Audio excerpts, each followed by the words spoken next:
Káàbọ̀ sórí kọ̀ǹṣẹ́ bí òtún ayẹyẹ gbẹ̀mí àti máa pílẹ̀ fún yín tó bá jẹ́ ìgbà àkọ́kọ́ lẹ́nu darapọ̀ mọ́ wa ẹ bá wa subscribe àti like comment sódà tẹ́lẹ̀ máa jẹ àǹfààní tó ń lọ lórí kọ̀ǹṣẹ́ fídíò yẹn ọ̀rọ̀ àṣírí ńláńlá ló tún yẹ pẹlẹpẹ síbẹ̀ bọ̀wé mẹ́rin ká fi ọ̀pá pọ̀lọ̀pọ̀lọpọ̀ ejò kí ẹ wo fídíò yìí. Message to Mrs. Yinka TNT. Mrs. Yinka TNT. Mrs. Yinka TNT. Ṣebí wọ́n ló ń tò inú ilé onílé. Ibi tí ó sì dùn ló ń bẹ Ọlọ́run lù ẹ́ láti gbé dùn síbẹ̀. Ọkùnrin mi tó fẹ́ ronú parẹ́ Ọlọ́run lù ẹ́ láti dùnnú ni. Obìnrin mi tó rò pé ọ̀nà ọ̀run lọ́yà Ọlọ́run lù ẹ́ láti sọ fún yín pé ìlú ọ̀run kì í ṣèlú èbó. Mrs. Yinka TNT sọ wá yẹ kó jẹ́wọ́. Ẹ jẹ́ bá mi sí program ẹ bá mi sí fídíò yìí. Ẹ jẹ́ kó dọ̀dọ̀ Yinka TNT àti Obesere ọba adé ọmọ arápálá ẹjọ́ débẹ̀. Yinka TNT ìpàkọ́ ògbósùn tí orí ẹlẹ́gẹ̀ ló dàrú. Máa gbọ́ Ànábì wa Muhammad sallallahu alaihi wasallam gbọ́dọ̀ tí Rasulul Karim gan sọ. Ànábì ní àníká sunnati faman ragiba an sunnati falaysa minni. Ká fẹ́ yàwó ká lọ́kọ súnà Ànábì ni. Gbogbo obìnrin tí ó bá ní adé orí ayé àṣẹ lọ́wọ́. Gbogbo ọkùnrin tí ó bá níyàwó ayé ìranù lọ́wọ́. Ẹnu ètò Ọlọ́run àwa kọ́ la lè tó gbèsè ayé wa rìmọ́tù ayé wo sí inú ayé lọ́wọ́ wa ọwọ́ Ọlọ́run lọ́wọ́. Yinka TNT inú fífi Ọlọ́run lolúwa fi da ìwú àti Alhaji wa Abbas Obesere ọmọ arápálá Ọlọ́run dá ipò nìyẹn ìpàkọ́ ògbósùn tì ní kí ló kẹ́ pẹ̀lú téèyàn wú. Sọ àmọ̀ pé Yorùbá sọ pé tí ọba bá téèyàn jẹ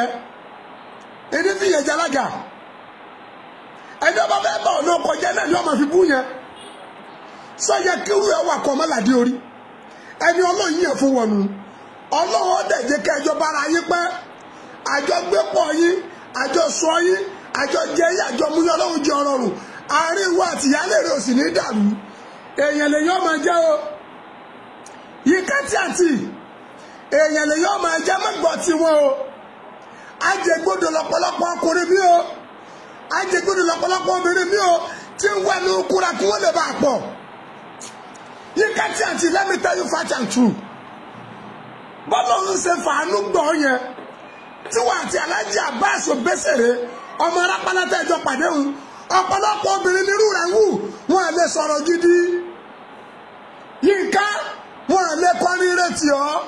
wọ́n lè kọrin ire kì ọ́ torí inú tí ń wù wọ́n lọ́bọ́ mú wọn lọ́wọ́. Mrs. Yinka TNT bó o ṣe bọ́ sọ̀ láì tó ṣe prógámù ṣé ìṣòtọ́ rẹ̀ mi gẹ́ láìkí ẹ sọ́tẹ́. Èmi gẹ́gẹ́ fọ̀fọ́ tìlákì mo fọ́ fún ẹ mo láìkí ẹ mo láìkí àṣẹ ẹ. Ọ̀pọ̀lọpọ̀ àwọn ọkùnrin míì tó bá jẹ́ pé láìkí táwọn láìkí ẹ ní pé bí ikọ̀ ìjẹyàwó àwọn wọn ní kọ́mẹ́ǹtì tó dáa. Já òwe elépo kó fi di tí ẹ gbogbo tí wọ́n sọ ẹ̀kọ́ ní ojú ọjọ́ fún ẹ andú ìyálé rẹ like your woman like your mama andú ọkọ rẹ like your father. Kájọ gbé pọ̀ yín àjọ sọ pọ̀ yín àjọ rìn pọ̀ yín kọ́nà wọn wá bá ní fi àlùbáríkà sí. So nígbà tá a bá ti gbọ́ bad comment láàrin ẹ̀yin olólùfẹ́ gbogbo ẹ̀ tí ń comment ẹ̀ ń sọ̀rọ̀ problem tí wọ́n nu ẹ̀. Yinka TNT láàrin ìwọ àtọ̀rẹ́ mi Alhaji Abbas ọmọ arápálá ọ̀rẹ́ mi ni àtijọ́ pàdé níwájú former commissioner of Osun State Alhaji Minudri Bọ́lá Oyèbámíjí. Alhaji Obesere jẹ́ wá bẹ́ẹ̀ tó Obesere ń sọ bó ṣe nífẹ̀ẹ́ fọ́mọ kiri wá sí lọ́sùn. Alhaji Oyèbámíjí ẹ̀fọ́ níjọ́ náà odidi owó l'Obesere bùn mi. Ọdún tí mo sọ ti pẹ́ o tó Obesere Alhaji Abbas ọmọ arápálá Obesere bá rí fídíò wọ́n mọ̀ rìmẹ́bà 40,000 bó jẹ́ ẹgbẹ̀rún ni wọ́n bùn mí jọ náà. Ọ̀rọ̀ owó wa kọ́ ni mò ń sọ mò ń fi yẹn júwe ìjọmọlúàbí tí ń bẹ lára wọn ìjọ ọmọnìyàn tí ń bẹ lára wọn ìmọ̀ pàtàkì ènìyàn tí ń bẹ lára wọn. Yinka TNT náà màlẹ́kà kan ni wọ́n náà jẹ́ Obesere màlẹ́kà kan ni màlẹ́kà méjì ló pàdé èyí tí mo fẹ́ kó ṣe ní pé sọ ìyálé rẹ dìyà mọ́rí àìdá ìyálé rẹ kó ọkọ rẹ mọ́ra jẹ́ kó rire yọ jẹnẹrétì láàrin ara yín bọ́lá ń bá ṣe dùn ọ́nú tó fi dùn ọkọ rẹ àti ìyálé rẹ nú àárín yóò ní dàrú ọkọ gbọ́ àyàgbọ́ lọ́lọ́run pé.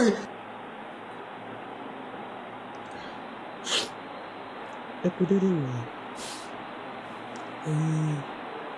Mo fẹ́ get emotional but mo fẹ́ emotional about this show. Mo fẹ́ mo ṣe rọra dì mí nínú ẹ̀. Ẹ kú dédé wọ̀nyí. Olólùfẹ́ Leyin TNT. Ẹ kú bó jẹ́ ọjọ́ ṣe rí ṣe dára nínú ọgbà yín.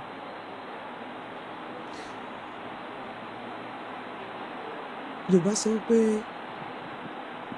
bá òkú ìṣe òtán. Yorùbá dẹ̀ sọ wípé tá a bá tí kú ẹni tí ò tí kú kò tí ì mọ irú ikú tó máa pa ọ́. Yorùbá náà lè sọ pé àwọn àgbàlagbà sọ pé tá a bá tí kú láyé à á jẹ ẹran tó ju erin lọ. Ìṣẹ́ tó jọmọ fógún ọdún, ìyà tó jọmọ fọ́gbọ̀n oṣù, tí ò bá sì lẹ́yìn ọmọ, tí ò bá ti pa ọmọ ó di dandan kó sì lẹ́yìn ọmọ. Nígbà míì àwọn òyìnbó máa sọ pé never say never. Nígbà míì kéèyàn má máa tilẹ̀ kún ọkàn ẹ̀ àbí kéèyàn má máa sọ pé òun ò ní ṣe báyìí mọ́. Mi ìbá má wàá sọ̀rọ̀ yìí nírọ̀lẹ́ yìí but ọ̀pọ̀lọpọ̀ ẹ̀yin aláìmọ̀kan ló jẹ́ kí n jáde wá fẹ́ sọ̀rọ̀ nírọ̀lẹ́ yìí. Òyìnbó tó ṣe ìrẹ́zà òun náà ló ṣe pẹ́ńsù àti pẹ́ńsù àti ìrẹ́zà ara igi kan náà wà àwọn ìta máa ń lò nígbà ayé àtijọ́ ní skul yẹn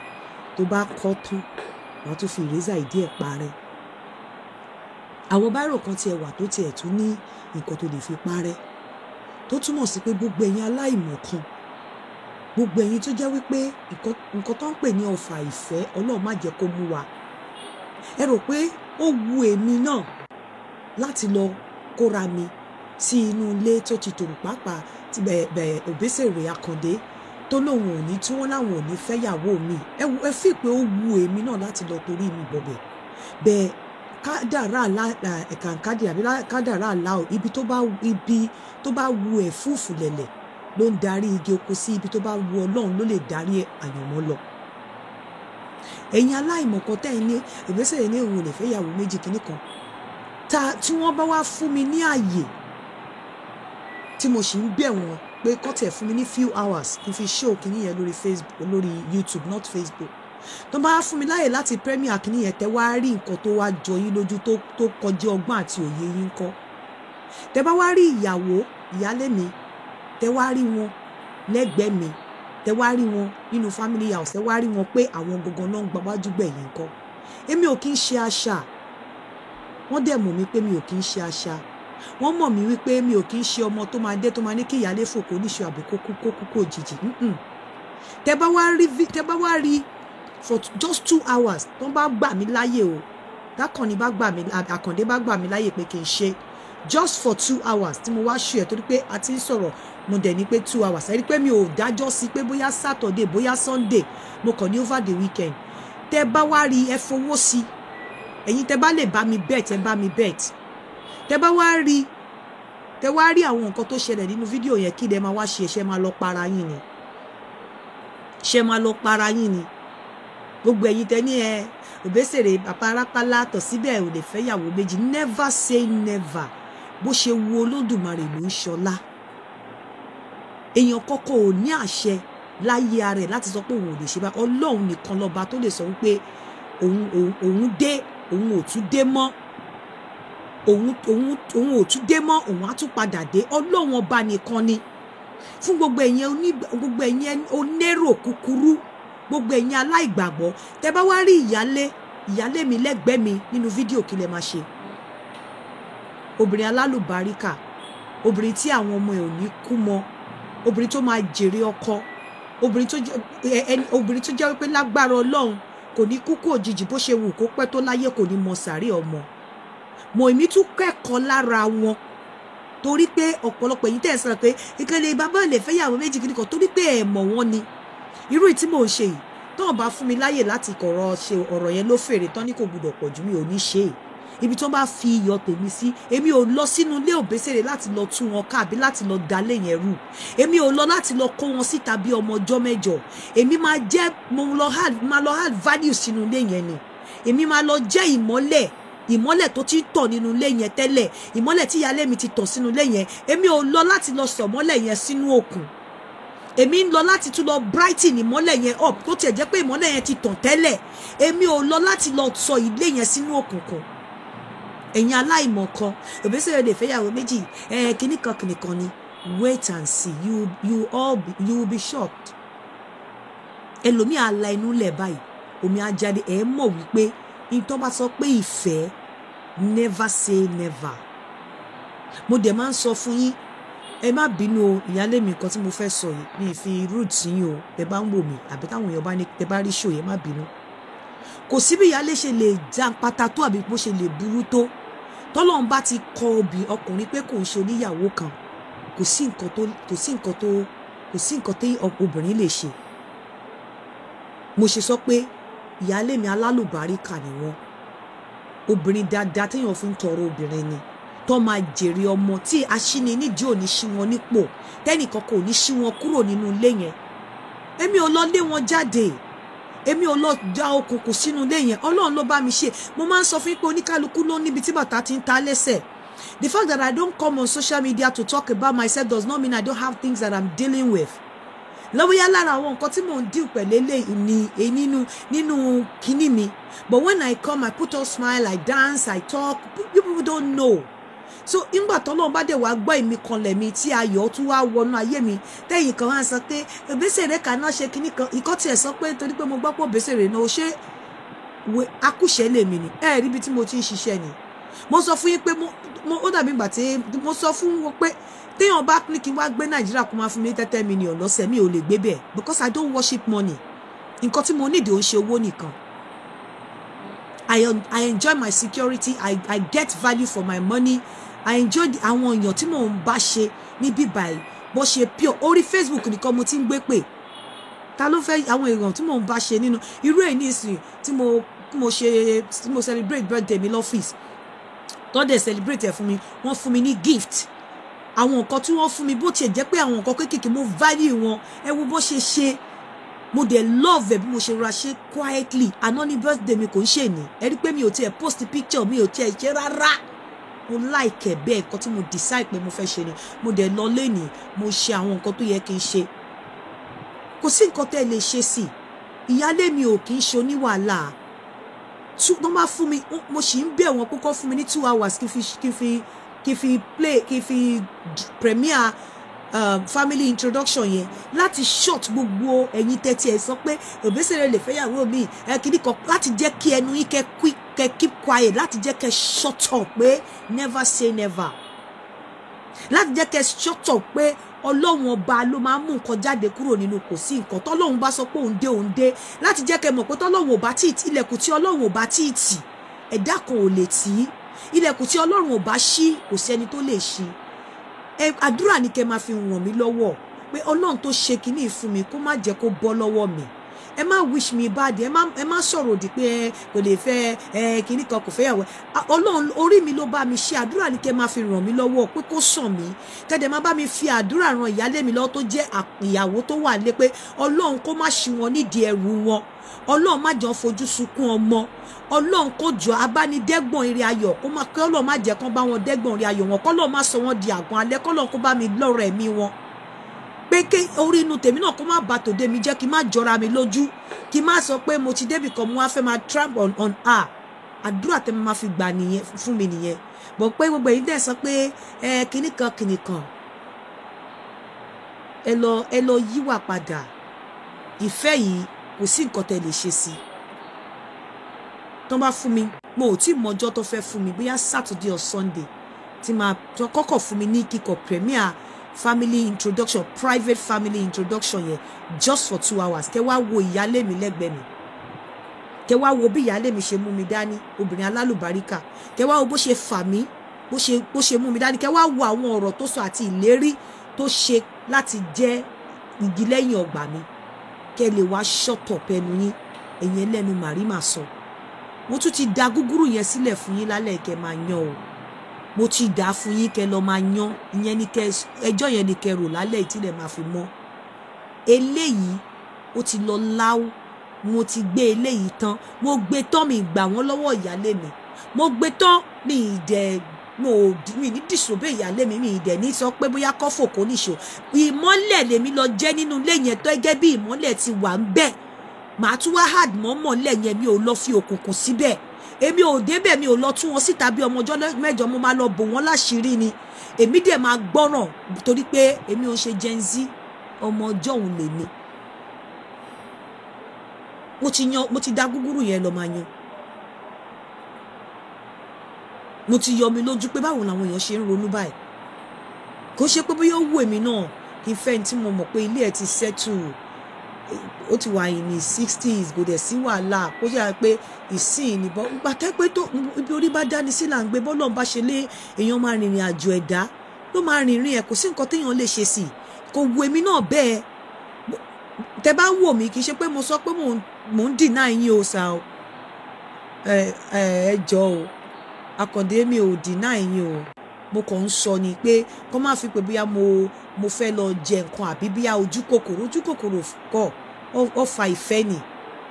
àwọn náà bó ṣe ń ṣèmi náà ló ń ṣe àwọn náà ìyálé ẹ má bínú o ẹ̀yin ẹ lọ máa yan gúgúrú yẹn kẹ lọ máa wá pé kò fẹ́yàn tọ́lọ́run bá fún wọn tí Ọlọ́run bá ní kí n rí fídíò yẹn premiere ní weekend but for just 2 hours ìmí inú yín ìmí inú yín tíyàwó ẹ tí ọkọ ẹ níyàwó tó fẹ́ fẹ́yàwó mi tó wálé ayé má yà ẹ wá rí obìnrin tó fi ń ṣàlùbáríkà tó fi ń ṣàdúrà fún obìnrin ẹ wá rí wà tí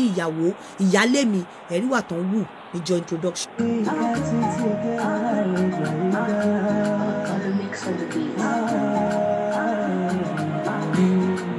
Ìdùmarè ló ṣe mí ládùn ayé kì í ṣe ènìyàn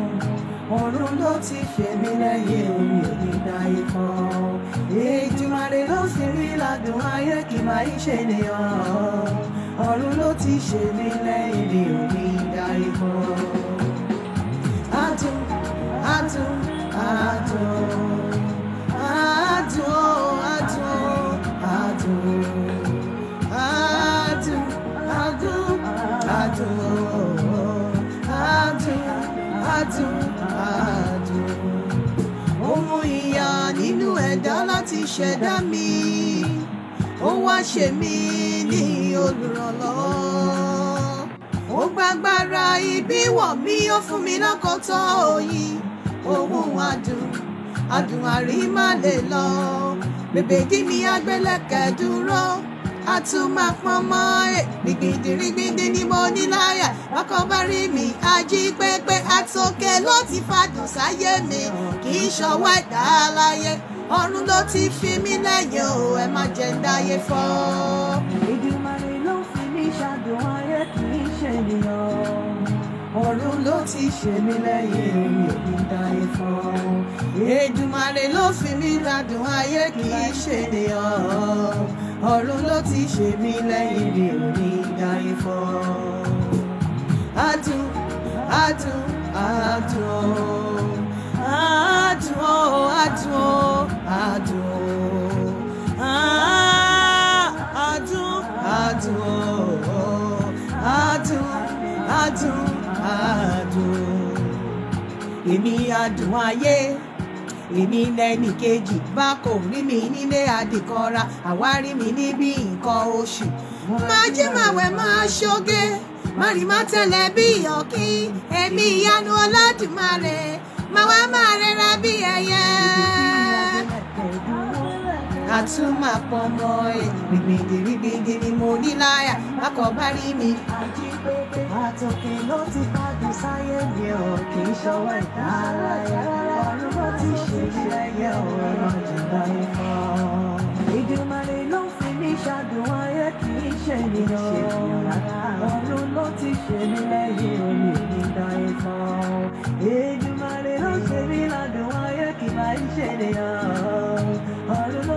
ẹ jẹ́ bá mi lọ download adùn lórí Spotify. Adùn by Yinka TNT. Ó wà lórí all digital platforms and Toto Oba, please.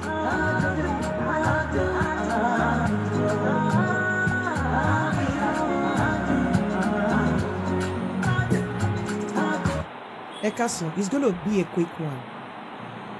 Oh, God. Gbogbo ẹ̀yin tí ẹ ti ń kọ sí mi lórí WhatsApp àti gbogbo ẹ̀yin tí ẹ ń béèrè question lọ́wọ́ mi lórí Facebook. Mo máa ń sọ fún yín pé another person cannot tell your story.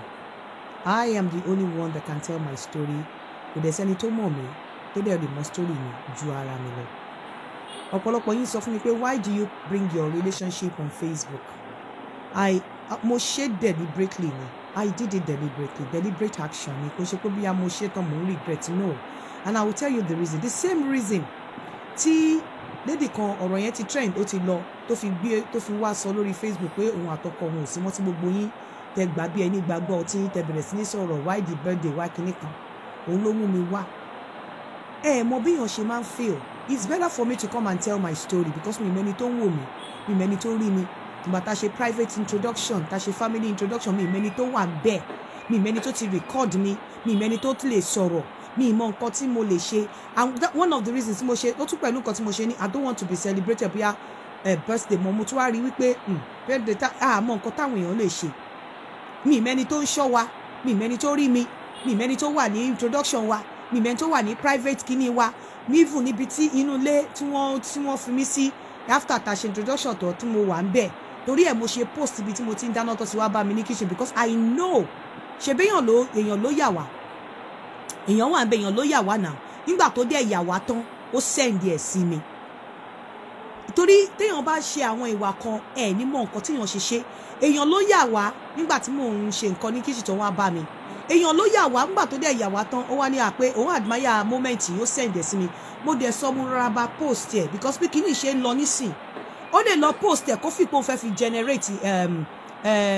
controversy àbó òun fẹ́ fi gba èrò sórí platform so ó bẹ́tà kí wọ́n wá gbọ́ pòun kó wá gbọ́ ọ̀rọ̀ ara mi lẹ́nu mi ó bẹ́tà kí n gbé ara mi jáde kí àwọn bloggers kí àwọn èèyàn kan tó wá máa fi mí trend so tó bá máa fi mí trend wọ́n á trend lórí nǹkan tí mo sọ fúnra mi lórí page mi kò ní jẹ́ nǹkan tí èèyàn lọ pamọ́ tó ṣe àìmọye àwọn pictures àìmọye àwọn nǹkan tí mo ṣì ní lọ́wọ́ àìmọye tí n bá ní pé mo ń drop ẹ̀ mo mọ reason tí mo ṣe ń drop ẹ̀ because èèyàn tó bá send video ló wà níbi function gbà tẹ́ ń ṣe private kìíní tó send video sí yín tó send picture sí yín ẹ kúkú ti mọ̀ pé picture yẹn ò save the picture is as good as being at the National Theatre the picture is good the video is good as pé ó wà lórí YouTube so nígbà téèyàn send ẹ̀ sí mi mo mọ̀ọ́mọ̀ ń post ẹ̀ ni so that kò ní bá àwọn èèyàn lábo tó bá rí ní another platform kí tó bẹ̀rẹ̀ sí ni máa post picture làwọn kan tí ń post picture lórí Facebook tí mi ò tí post picture lọ́dọ̀ mi rárá so nígbà tí wọn ò lè dúró tí wọ́n ṣe ẹ jẹ́ kémi náà kúkú ṣe wọ́n máa pariwo wọn ràn oṣù mẹ́ta ni ó máa rùn tán kúrò ńlẹ̀ so kó tó di pé àwọn èèyàn bẹ̀rẹ̀ sí ní post pictures post private moment wa ti àwọn tó wà ń bẹ̀ tí wọ́n yà wá tá a mọ̀ kó tó bẹ̀rẹ̀ sí ní post ẹ̀ ẹ jẹ́ kémi post ẹ̀ so that ìgbà táwọn bá máa fi sí àwọn ò ní fi kọrí time pẹ́pẹ́ àtagúngún wọn á fi sí kó lè dodidi láti ba ayé ara wọn jẹ́ láì ṣe ayé tèmi nǹkan tọ́lọ́run ti ṣe ó ti ṣe náà ẹ pé àkàndé bóyá èmi ni mo lọ toast ẹ èmi kọ́ ni mo lọ toast ẹ náà mi ìṣá lè lọ bá kó ṣe pé bóyá wọ́n jẹ́ ọkùnrin téèyàn ò lè toast o ká ní pé mo tiẹ̀ wá mọ̀ pé irú èèyàn báyìí ni àkàndé tẹ́lẹ̀ ni bóyá mi ìbá tiẹ̀ ti toast ẹ kó tó wá toast mi ìbá ti fúnra mi kọnu sí ló bá yẹ pé mo mọ̀ pé ẹni tó wà sweet báyìí pé ẹni tó good báyìí ni pé bóyá ẹni téèyàn lè bá tó lè fúnyàn láyọ̀ báyìí ni má ti kẹnu sí kó tó kọnu sí mi so èmi mo mọ̀ post àwọn kinní yẹn and the reason is that ó ti wà lọ́wọ́ àwọn kan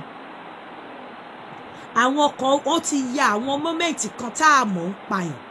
tó dẹ̀ jẹ́ wípé wọn àwọn kọ̀ọ̀kan ti ń fọwọ́ ṣọwọ́ ẹ̀ sí mi mo dẹ̀ mọ̀ pé àwọn èèyàn burú kó tó di pé wọ́n fẹ́ máa post ẹ̀ látọ̀dọ̀ wọn ẹ jẹ́ kémi fúnra mi máa post nǹkan mi látọ̀dọ̀ mi so that nígbà táwọn bá fi lè post ẹ̀ tó bá máa ná àdì máa give time pẹ́pẹ́ sí kò ní make sense mọ́ kò ní make sense mọ́. Ẹ gbọ́ tí mo ní ìyálé mi mọ̀ bóyá aléyàn kan tó lọ gún wọn ní kẹ́sẹ́ lé pé ṣe kinní kan kò lè jẹ́ nǹkan tó jẹ́ tó new sí wọn mọ́. So ó yẹ kẹ́ mọ̀ pé mi gan mo like láti wà private, láti keep ọ̀rọ̀ mi private, but nítorí àwọn pictures kan ti wà lọ́wọ́ àwọn kan tó jẹ́ wípé bí eré làwọn yà, àwọn fẹ́ fi surprise wa ni wọ́n send ẹ̀ sí mi. Mo dẹ̀ mọ̀ wípé nǹkan tí ò ti lè mú mi mọ̀, tí ò ti lè má kàndé mọ̀ pé wọ́n yà wá nírú ìgbà tí mo wà ní kitchen yẹn, tí ò ti lè jẹ́ kí mo mọ̀, tí mi ò mọ̀ táwọn náà mọ̀ tó tọ́ ẹ pé àwọn ta kọ̀ fípẹ́ àjọ wà wọ́n wá bá wa yọ̀ nígbà tá a ṣe introduction tó àwọn tó dúró tí wọn ò lè lọ nǹkan kan tó wá bá wa yọ̀ tó dẹ̀ ti ní picture yẹn lọ́wọ́. Ẹ jẹ́ n post ẹ̀ káwọn tó post ẹ̀, because tí àwọn bá lọ post ẹ̀ lẹ́yìn mi ọ̀rọ̀ yẹn ò ní dùn, ọ̀rọ̀ yẹn ò ní dùn. Nǹkan tí mi ò ṣe àti wọ́n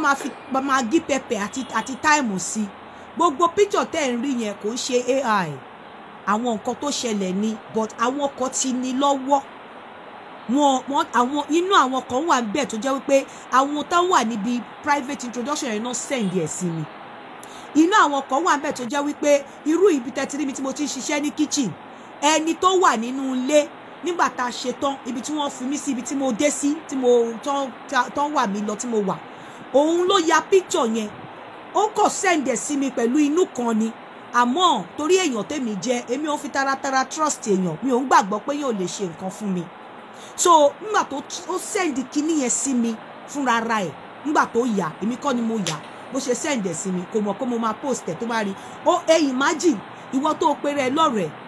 tó ní inú ẹ̀ dùn jù, òun send àwọn private moment tí mo ti gbórí sí wọn láyà nínú orí bed nínú ilé, òun ya picture yẹn onítorí orí happiness bó ṣe radiate lára mi, orí bí inú mi ṣe dùn, orí bí inú Àkàndé náà ṣe dùn. Ẹ wá ní kí n má post ẹ̀ torí tí n bá post ẹ̀ ẹ jẹ́ kí wọ́n tẹnu mi gbọ́, ẹ jẹ́ fọwọ́ ara mi ṣe fúnra mi kó tó di pé wọ́n bẹ̀rẹ̀ sí ní post ẹ̀, wọ́n hard pepper salt and thyme maggi, wọ́n tó máa hard ẹ̀ mọ́ pé nǹkan tí ò ṣẹlẹ̀ kan tó sọ pé ó máa ṣẹlẹ̀, kan tó lọ fi AI ṣe pátá mi kó tóbi Àkàndé kíṣẹ́ tí wọ́n kórí gbangba. Ẹ jẹ́ kí n máa post yìí tí àwọn èèyàn send sí mi, àwọn moment tí àwọn èèyàn send sí mi tí àmọ̀gbà tí wọ́n yà tó dẹ̀ ti wà lórí fóònù wọn tí wọ́n wá send ẹ̀ sí wa bí ìfẹ́ pé àwọn rí bá ṣe wà happy, àwọn capture moment yẹn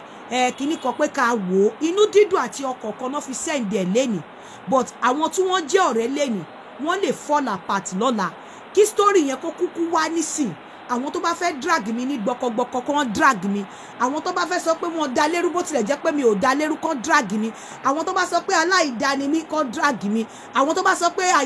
Àkàndé ti lóun ò márì mọ́ o, wáyé tó ṣe jẹ́ pé mi mo fẹ́ kó lọ fẹ́ yàwó mi, kí wọ́n drag mi, kí gbogbo ẹ̀ lọ ńlẹ̀. Wọ́n ti fún mi láṣẹ láti premiere video introduction wa, but mo wọ́n tó máa bá mi ṣe wọ́n ní pé mo gbọ́dọ̀ fi sórí YouTube ju 2 hours lọ, màá fi síbẹ̀ fún 2 hours. Àwọn tí ò bá ti follow mi lórí YouTube lọ follow mi kó lè mọ time tí mo máa, tó bá dẹ̀ kò ní ṣe dandan ni kó follow mi, ó kàn lè jẹ́ kí etí ẹ kó wà nílẹ̀ so that tí n bá drop ẹ̀ it's just going to be on YouTube for 2 hours. Mi ò ní gbé sórí Facebook rárá. So ẹ̀yin tẹ́ ń béèrè lọ́wọ́ mi kí ló dé tí mò ń gbé ọ̀rọ̀ yìí wá sórí, mo láti gbé wá torí àwọn videos kan àtàwọn pictures kan ó wà lọ́wọ́ àwọn kan tó jẹ́ ọ̀rẹ́ Àkàndé tí wọ́n dẹ̀ jẹ́ olólùfẹ́ tèmi náà, láwọn kan àbí méjì tí wọ́n wà ńbẹ̀ nígbà tá a ṣe private kíní wa, tí wọ́n wà ńbẹ̀ ilé tí wọ́n fi mí sí. So wọ́n dẹ̀ àwọn ló send àwọn pictures kan sí mi, ẹ gbọ́ dáadáa, kò ṣe pé wọ́n send ẹ̀ sí mi bóyá inú wọn bàjẹ́ o, inú dídùn náà fi send ẹ̀ sí mi. Wọ́n wish me well, wọ́n congratulate me, wọ́n láwọn like bí happiness ṣe radiate lójú mi, àwọn like love tó wà lójú èmi àti Àkàndé làwọn ṣe yà wá táwọn send ẹ̀ táwọn ò jẹ́ ká mọ̀. Bẹ̀gbà tó ti send ẹ̀ sí mi, èmi mọ̀ ń post wọn nítorí àyíbá mọ̀ kápá wa Nàìjà tá bá ti ní nǹkan kan lọ́wọ́. Èmi ò ṣe pamọ́ o, èmi ò fàkàndé pamọ́ o, mi ò fẹ́ Àkàndé pamọ́, fẹ́mi ní ṣùlọ́kà, mi ò fẹ́ pamọ́, kì í ṣe pé mo fẹ́ pamọ́ o. So gbogbo ẹ̀yin tẹ́ máa ní ó gbọkọgbọkọ, tẹ́ bá ní mo gbọkọ, mo dúpẹ́ lọ́wọ́ Ọlọ́run, ibi orí dání sí là ń gbé, bọ́lọ̀ ṣe ní ìrìn àjò mi ṣe fẹ́ rí nìyẹn. So ẹ jọ̀ọ́ ẹ̀yin tẹ́ ń wà worried pé mo ṣe mo ní reason tí mo ṣe just like bí àwọn èèyàn ṣe máa ní reason láti post àwọn nǹkan kan tẹ́ máa ní kí ló dé tó fi gbé wá bóyá ẹni tó wá sọ̀rọ̀ ara ẹ̀ pé nǹkan kan ti ṣẹlẹ̀ sódà kẹ́lòmíì tó gbọ́ irú àbúrò mi ní time yẹn ti lọ mi fẹ́ padà ṣe kẹ́lòmíì tó gbọ́ kó tó wá máa fi jẹun kó tó máa fi trend òun ló jẹ́ kí n máa post ẹ̀ àwọn pictures yẹn ti wà lọ́wọ́ àwọn kankan tó post ẹ̀ sí mi so nǹkan tó ṣẹlẹ̀ nìyẹn kì í ṣe pé bóyá èmi náà mi ò wà mature àbí mo kéré àbí mi ò lè keep nǹkan pàápàá kò sí nǹkan tó ń ṣe pamọ́pamọ́ ń bẹ̀ torí wọ́n máa rí wa pọ̀ ká ní kì í ṣe pé bóyá ìgbà tí mo fẹ́ dé ó ti kújọ́ kan ni ó yẹ kí n lọ sí Ìbàdàn a day before kí n tó dé but nítorí pé ibi tí mò ń lọ àti pé mo wò wọ́n ní wọ́n ṣe election ní Ìbàdàn tí bá lọ mo lè lọ hang síbẹ̀ ó ní ò jẹ́ kí n lọ so àwọn èèyàn wọn máa rí wa pọ̀ kí wá ni mo wá fẹ́ máa bro àwọn èèyàn tí ń yá already àwọn tó mọ̀ ti mọ̀ so ẹ má fi mí jẹun mi ò fẹ́ kéèyàn kankan fi mí trend wọ́n máa fi mí trend nǹkan tó bá rí lórí platform mi ni kí wọ́n mú kọ́ lọ fi trend kọ́ má capitalize lórí àwọn nǹkan tí wọ́n rò bóyá àṣírí bí àwọn private moment wa kò ṣe bóyá wọ́n ya òbò mi àbí wọ́n ya oko baálé mi ò irọ́ o wọ́n ya oko àkàndé wọn dẹ̀ yòbó tèmi o but bí irú ẹ̀yìn imagine kéèyàn lọ yaru picture yẹn nígbà tí mo wà ní kitchen tákàndé wá sí mi lẹ́yìn kéèyàn lọ yaru picture yẹn èmi ò dẹ̀ mọ̀ òun náà àwọn náà ò mọ̀ ó wá yá ó wá ní inú orí ẹ̀ wú bó ṣe rí bó ṣe wá bá mi wọ́n ṣe help mi nínú kitchen orí ẹ̀ wú ó wá yaru picture yẹn wá send ẹ̀ sí mi ó wá fẹ́ kí n keep ẹ̀ wọ́n tó ní lọ́wọ́ máa send ẹ̀ sáwọn ẹlòmíì náà bóyá àwọn tó ṣì ní doubt pé irọ́ ni wàá send ẹ̀ sí wọn so better bí mo ṣe gbé síta fúnra mi èèyàn ló send ẹ̀ sí mi tó yá nígbà táwa méjèèjì ò mọ̀